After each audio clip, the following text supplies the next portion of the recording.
Yeah, right. So we're going to start remote collar. What I'm going to do is find his working level first. Uh, I'll basically go one level at a time through until I find him, until it looks like he notices it. You guys won't notice anything. It'll just be a tiny little thing I pick up on, like an ear twitch, or maybe he looks back like he heard a bug or something like that. And then we move on from there.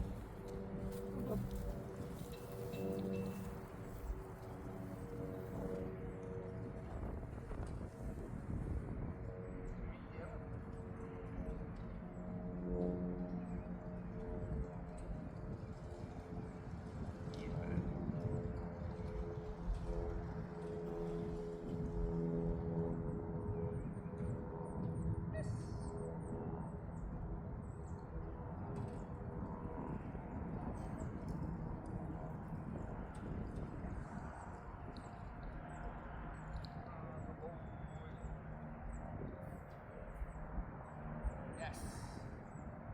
So he feels a 5 out of a 100. You guys probably won't feel anything until like a 15 or a 16, which means you wouldn't even feel what he feels right now, and I'm going to start to teach him to pay attention to me and listen with that level like a conversation.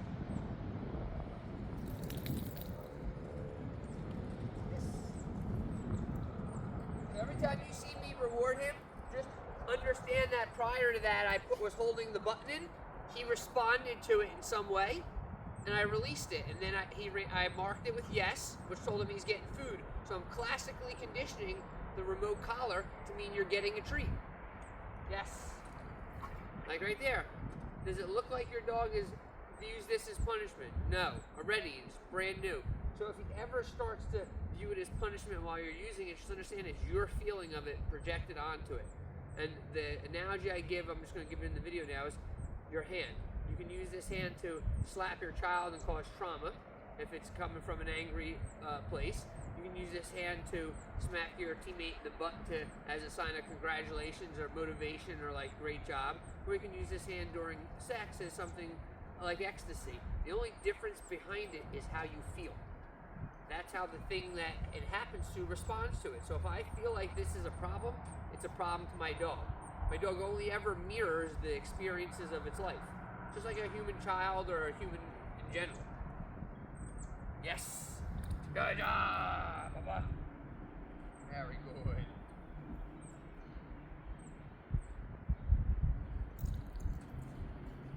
Yes. Oh. So that's a 6. I'm gonna go back down to a 5.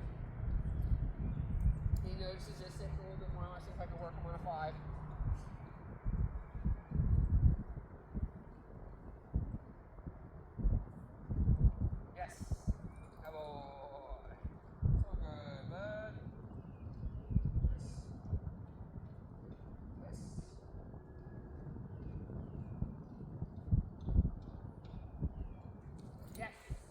Great job, bud!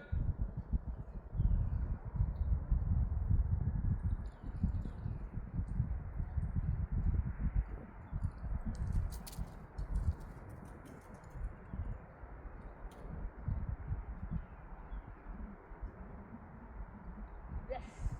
Boy! So there he was distracted. That was a perfect opportunity for me to show you that. There he was distracted by a scent. I got up to an 8. I went from a 5 to an 8, whereas before 6 he was shaking his head a little bit, showing me he felt it a little bit more. There he made me go up a few levels because his distraction to the smell was greater than the level I was talking to him on, so I just had to speak a little louder. And a good analogy for that, because I like analogies, if we're hanging out one-on-one talking, I can talk to you like this. You guys can probably hear me really well if I just talk to you like this.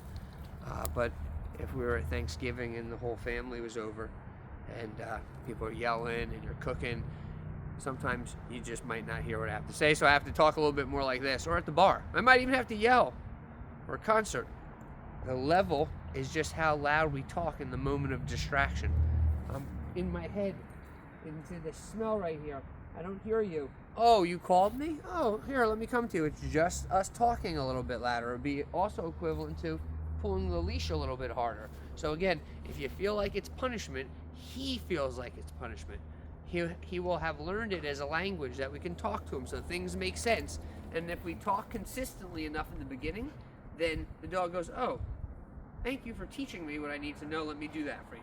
And then it's just about paying attention once in a while like a kid and gassing them up when they do good. Yes. Go back down to a 5. Yes. Oh, and I'm going to end up being higher than a 5 as we go on. Because he'll become less aware of it as it becomes conditioned a little bit, and then it'll stabilize out.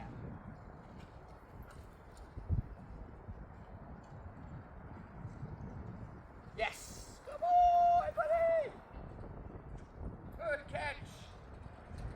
Oh! Good job, bud! Yes! Come on, buddy! Woohoo! Good job! And again, this is called classical conditioning. Just like Pavlov and the bell and the salivation. Remote collar. Food. Remote collar. Food. Oh! Mom and Dad are just calling me. They're not punishing me. That's clear communication. Good, clear communication. You never have to yell. You hardly ever are in trouble or confused. Poor communicators yell a lot. So, dogs can't handle poor communication. They need clarity. They need precision of language. Yes. And I respect that because I'm a human that requires that. Yes. Woo! Such a good job, buddy! Woo-hoo, man! Good job, dude. And at the end of the day, you see what we're conditioning the remote collar to mean? A recall. The very minimum, if I turn pressure on and I leave it on, if the dog can't hear me or is confused, they'll recall so that they can hear what I need of them. The remote collar is just a finger tap on the shoulder. It's a half-mile long finger tap.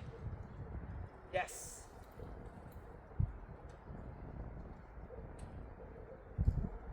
Yes. So now I'm going to switch over a little bit into place, and then I'll switch back to some of that. Place. Yes. Good. So pressure got turned on. When he jumped onto the place bed, I turned it off. Again, it just makes the conversation very clear. The pressure is on, place, pressure is off. Yes. Good job. Ready? Good. Pressure is on, place, pressure is off.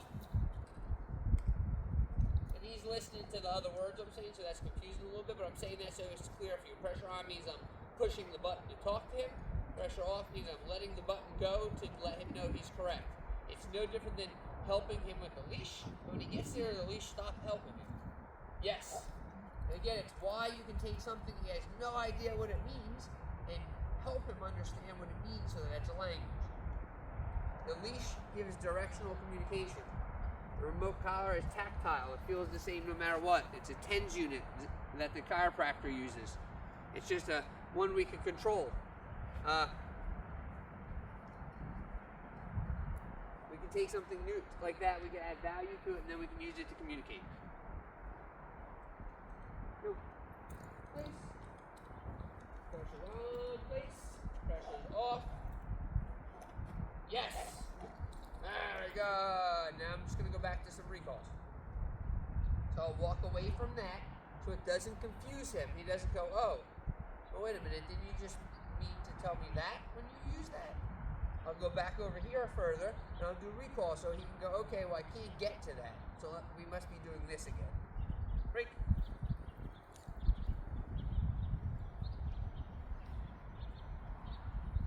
Yes.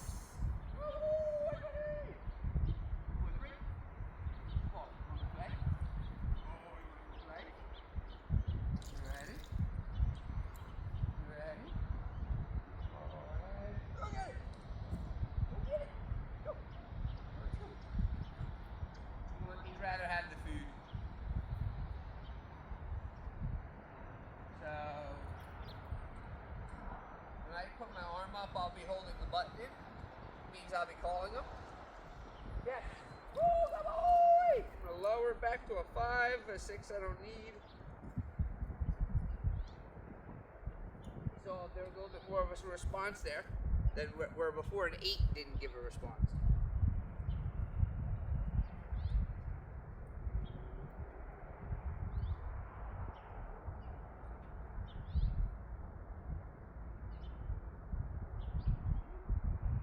Yes. You see, I'm not even teaching him, I haven't taught him an off-leash heel yet, but he knows an on-leash heel. So an off-leash heel becomes easier, and then I have the remote collar that I can start to create an invisible bubble to keep him in. Yes.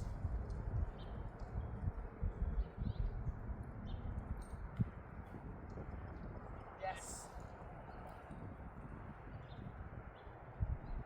Alright, I'm going to end the video there. I'm just going to continue pumping the rabbits out. I just want you to understand the concept. This is called escape training. Whenever you teach a concept to an animal and you're taking something neutral, first you have to classically condition it, give it value, and then from there you go into escape avoidance training. Escape training means pressure gets turned on and the dog learns how to turn that collar pressure off through the action. Once they know it, you go to avoidance. You just hold them accountable. It's like teaching a kid to brush their teeth. You don't micromanage them to brush their teeth. You teach them to brush their teeth, and then you hold them accountable when they're wrong. That's the proper way. That way kids should grow up with resilience and understand boundaries and stuff and rules. So same thing. We teach and escape, and then we move to avoidance so that they can show they understand. So we know they're proficient. And in avoidance, if we ask them to do something and they do it, great.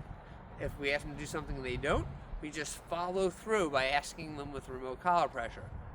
Once the dog is 99% of the time reliably responding to you verbally, then the collar becomes just our no. We set it higher and it becomes just our no. So the dog learns what he shouldn't be doing, like jumping on a counter, digging a hole in the yard.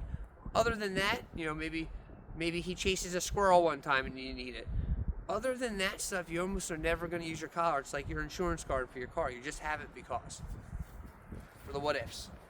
Great job. Thank you for all that amazing focus you just gave me, Bubs. I hope your mommy and dad can even see you down there. Oh, barely. Give me all that good attention. That's what I'm talking about, Bub. Damn, it's tight.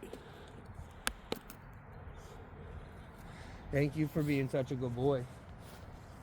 I appreciate you, and I'm going to give you a couple jackpots, because I'm proud of you. I'm proud of you, my dude, and then we'll do some playtime, okay?